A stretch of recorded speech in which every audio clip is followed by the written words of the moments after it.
Vamos então a mais uma videoaula, né? Na última videoaula a gente havia resolvido o exercício lá que eu postei com PDF e agora a gente vai começar a falar um pouco a respeito de controle de fluxo, né? Eu desenhei aqui no Python uma situação que que acontece na maioria dos programas, né? Por exemplo, digamos que nós fizemos um programa que ele tem que ler a idade de uma pessoa e se essa idade for maior que 18, ela permite o usuário a participação em determinado programa ou em determinado assunto lá relacionado ao site, né? Então, eu fiz aqui um diagramazinho para a gente entender melhor essa situação. Então, nós vemos aqui que o programa pede a leitura de uma idade. E aqui nós temos o que chamamos de uma estrutura de decisão. Se a idade for maior que 18, ele permite a participação no programa. Se a idade for menor que 18, né, ele não permite essa participação. Então hoje nós vamos ver como é que se faz no Java essa estrutura de decisão aqui. Como é que quando nós encontrarmos determinado ponto de decisão, como é que nós devemos proceder nesse assunto, né? Então vamos criar aqui um novo projeto no NetBeans, arquivo, novo projeto, e eu vou colocar aqui estrutura de decisão.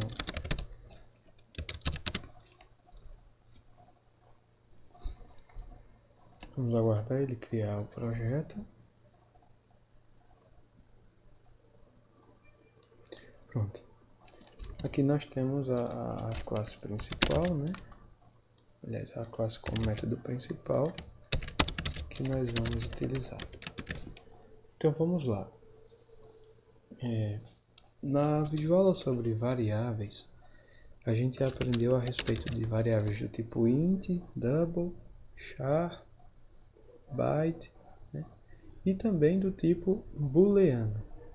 O tipo booleano é aquele tipo que só aceita valores verdadeiros, valor true ou valor false.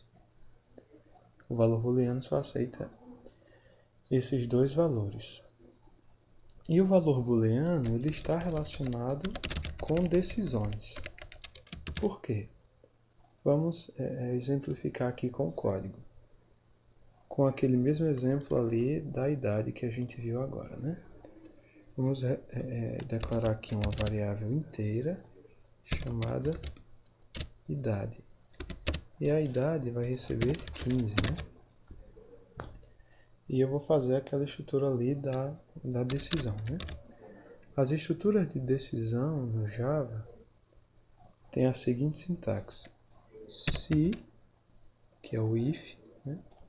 Entre parênteses eu coloco a minha condição e coloco as chaves, né? Para melhorar aqui a nossa visualização. Se essa condição for um valor verdadeiro, for true, ele entra no bloco de código e executa o que estiver aqui dentro, né? Então vamos fazer aqui uma condição, né? Qual é a condição para que o participante, para que o usuário possa participar no programa, né? A condição é que a idade seja maior que 18. O sinal do maior no Java é isso, certo? Menor é assim, maior igual é assim, menor igual é assim, certo? A condição que nós queremos é que a idade seja maior que 18. Então, se a idade for maior que 18, ele vai executar o que estiver aqui dentro. Eu vou colocar um simples comando aqui apenas para a gente ver o funcionamento, certo? Eu vou pedir para ele imprimir o seguinte: executou o if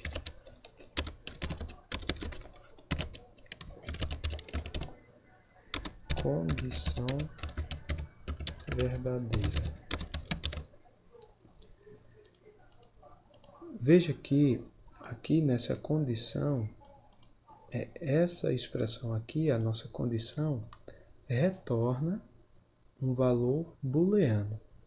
Por exemplo, se eu declarar aqui uma variável booleana e do tipo, aliás, com o nome, vou colocar maior que 18 e dizer que ela recebe isso aqui, vai funcionar. Por que vai funcionar? Porque essa expressão aqui retorna um valor booleano. Toda vez que você se deparar com isso, você pode fazer a pergunta, né, que essa expressão faz. Como assim a pergunta? Veja que ele está dizendo o seguinte: idade é maior que 18? Se sim, no nosso caso, por enquanto é não, né? Então, essa variável maior que 18 receberia o valor false. Era a mesma coisa de fazer isso aqui, ó. Essa expressão, nesse caso agora, significa false, certo? Por exemplo, se idade fosse 19, essa expressão retornaria true. Por quê?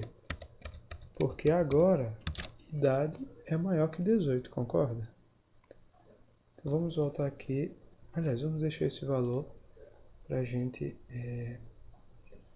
poder executar esse exemplo aqui. Eu vou comentar essa linha. Se eu colocar um barra barra aqui, o Java vai ignorar essa linha que eu comentei, certo? Então eu vou executar para a gente ver o resultado.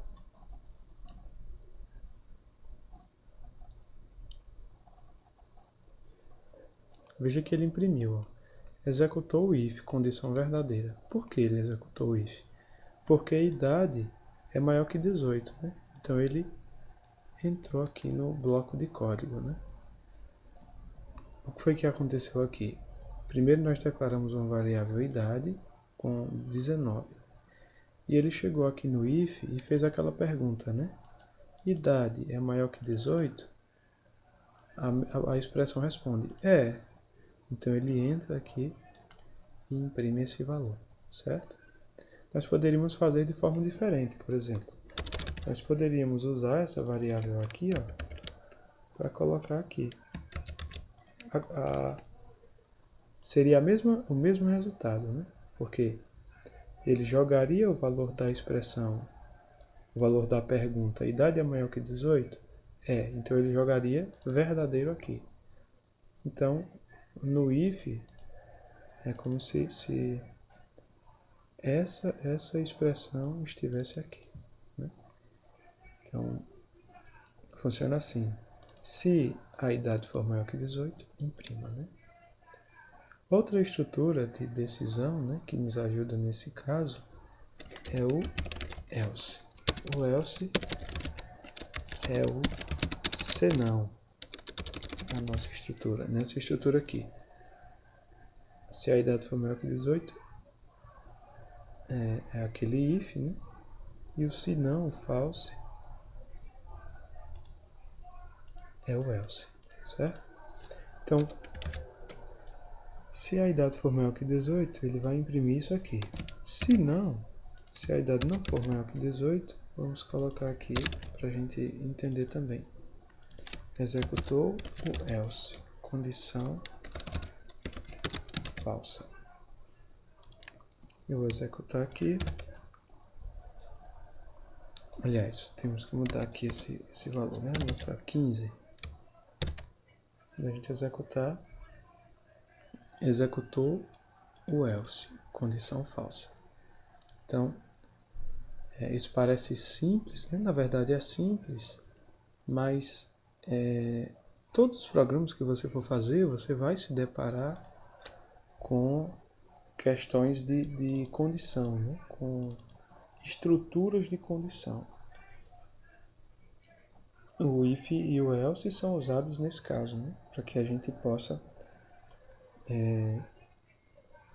agir de acordo com essa questão de decisões, né? Vamos fazer mais um exemplo aqui. Vou comentar essas linhas para a gente fazer mais um exemplo aqui embaixo. Vou fazer o seguinte: eu vou declarar outra variável inteira, só que agora com o nome mês, e vou dizer que essa variável recebe 7, tá? Para indicar que é o mês 7, o mês de julho, tá bom? Então vamos aqui fazer um if e vou perguntar o seguinte: o mês é igual a 7?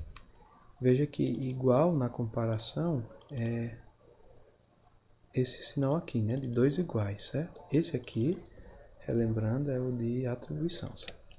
Então, se o mês for igual a 7, o que é que nós vamos mostrar? Vamos mostrar o seguinte: